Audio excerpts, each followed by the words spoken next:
Walk into almost any American supermarket, and you'll find a wall of chicken, a case full of beef, pork stacked next to it.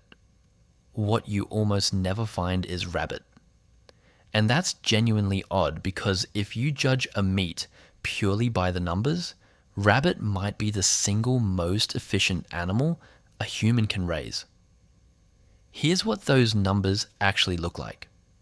A cow carries one calf for around 9 months, then needs another year and a half of feeding before it's anywhere near ready for slaughter, eating and drinking staggering amounts the entire time to produce that one animal. A female rabbit gestates in about 30 days. She can drop 6 to 12 kits in a single litter, and she can be carrying the next litter on the same day she delivers the last one. Run that forward, and a single doe, plus her offspring, can put more meat on a table in 12 months than one cow manages across its whole life. It gets more lopsided from there. Rabbits turn feed into body weight more efficiently than cattle or sheep.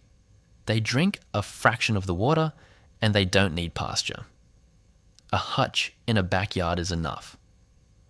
On a planet that's slowly running short of land and fresh water, that reads like a solution someone should have scaled up decades ago. And the meat itself is not some grim survival food. Rabbit is leaner than chicken, beef, or pork, carries more protein per gram than any of them, and comes in lower on fat and cholesterol than all three. This isn't a modern discovery either. Government nutritionists in the 1940s were already saying it out loud. Wartime health leaflets called rabbit one of the smartest, cheapest proteins a household could keep, something you could grow in a city yard on kitchen scraps. So on cost, on nutrition, on efficiency, rabbit was quietly beating the competition. Right at the moment, it was about to vanish from Western dinner tables for good. That's the part that doesn't line up. Because for a stretch in the 1940s, eating rabbit wasn't unusual in the slightest. When meat was rationed in the United States during the Second World War, the Department of Agriculture told families to raise rabbits in their backyards and handed out pamphlets pushing it as a fast, cheap, high-protein stand-in for beef. Britain leaned in even harder. Rabbit clubs popped up town by town, and because rabbit wasn't rationed the way beef and pork were, it became one of the most ordinary proteins on the British plate. For a few years, tens of millions of people across 2 countries were eating rabbit on a regular Tuesday and thinking nothing of it. Then the war ended, and rabbit didn't just slide out of fashion, it fell off a cliff. Inside 2 decades, it went from a household staple to a meat most people had never tasted and weren't sure they wanted to. Meanwhile, chicken, which is actually the less efficient animal pound for pound, became the most popular meat in both countries. So what actually happened? Start with the least emotional reason, because it's the one people forget. Factories. Chicken didn't win purely because people loved the taste. Chicken won because it's almost perfectly built for a machine.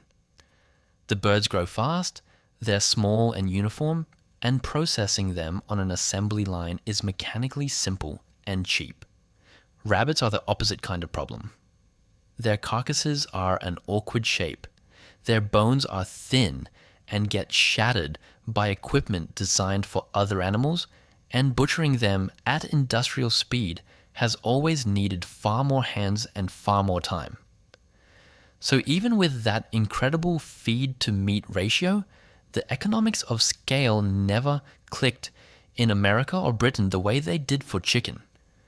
Rabbit stayed small, local, a bit old-fashioned, while chicken grew into a full national industry with supply chains, ad budgets, and entire fast food empires built on top of it. Then there's disease. In the 1950s, a virus called myxomatosis ripped through Europe's rabbits. It had been released on purpose in Australia to knock down wild rabbit numbers, and from there, it spread, crossing freely between wild and farmed animals. The illness is grim. Swelling, blindness, a slow and visible death. Britain got hit especially hard. Within about 2 years of the virus arriving in 1953, it had killed off roughly 99% of the country's wild rabbits. Newspapers printed photos of blinded animals dying in fields, and instead of shrugging it off as pest control doing its job, a lot of the public was horrified. Welfare groups called it needless cruelty, and for millions of people, the picture of a suffering rabbit fused with the animal itself. If you'd spent years eating rabbit for dinner, watching it turn into a symbol of a disfiguring, pitiful death did real and lasting harm to its reputation as food. But even that doesn't explain why rabbit never bounced back once the outbreaks faded. For that, you have to look at what was happening off the farm entirely. Post-war life got more comfortable, and more families could afford pets. Rabbits, small, soft, quiet, easy to keep in a hutch, became one of the most popular children's pets in both countries. So at the exact moment rabbit farming was collapsing, rabbit keeping was booming, and the culture was already primed for it. Peter Rabbit had been charming children. Alice had been chasing a waistcoated white rabbit down a hole since the 1860s. Bugs Bunny showed up in 1940, forever outsmarting the man trying to shoot him. Every spring, kids waited on a rabbit to hide chocolate eggs. By the time a generation of American and British children was grown, rabbits didn't sit in their heads as livestock. They sat there as characters with names and personalities, and they almost always came out on top. Psychologists have a name for what happens next: the meat paradox. The quiet discomfort of loving animals and eating them at the same time. Most people settle that discomfort by silently filing animals into two bins: food and not food. And once an animal lands in the not food bin, in a culture's imagination, it tends to stay stuck there, no matter how sensible eating it would be. Pigs are at least as smart as dogs. Cows form friendships and hold grudges against specific individuals for years. Neither fact slows their farming down for a second, because neither animal ever got cast as a pet in the popular imagination the way the rabbit did. The line was never really about intelligence or efficiency. It was about which animals a culture grew up loving instead of counting. Here's where the whole "we don't eat rabbit" idea quietly falls apart, because it was never a human truth. It's a very local one. In France, rabbit is an unremarkable item sold beside chicken and pork in ordinary shops. Italy has regional rabbit dishes going back centuries. In Malta, it's practically the national dish. A slow rabbit stew that people gather around for a whole evening. Spain, Portugal, large parts of Latin America, and above all China eat it without a flicker of hesitation. China, on its own, raises and eats more rabbit than the rest of the planet put together. Hundreds of millions of animals a year, no second thoughts attached.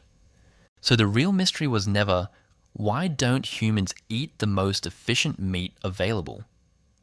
Humans mostly do.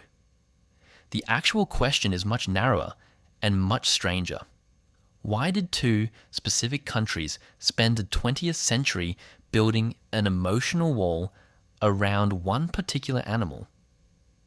At the precise moment that animal was proving itself, one of the smartest sources of protein on Earth, people have tried to knock that wall down. Through the 2000s, chefs and food writers in London and New York kept pushing rabbit back onto menus, rebranding it as the ethical, sustainable choice, which is exactly the pitch its efficiency always supported. Fancy restaurants slipped it back in as a delicacy rather than a wartime ration. Almost none of it took hold. It turned out the memory of a childhood cartoon was harder to overwrite than any marketing budget, no matter how strong the argument on paper.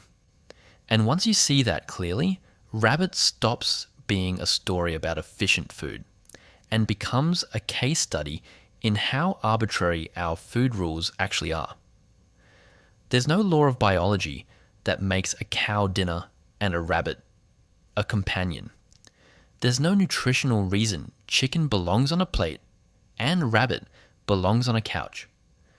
Those lines got drawn by a handful of cartoons, one terrifying disease, and a set of factories that happened to be built around a different animal at a moment when it genuinely could have gone the other way.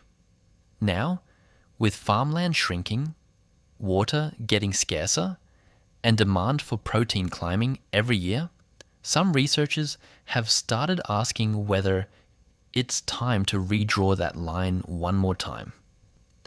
Whether the animal that quietly outcompetes most of our livestock deserves another look, wartime pamphlet and all.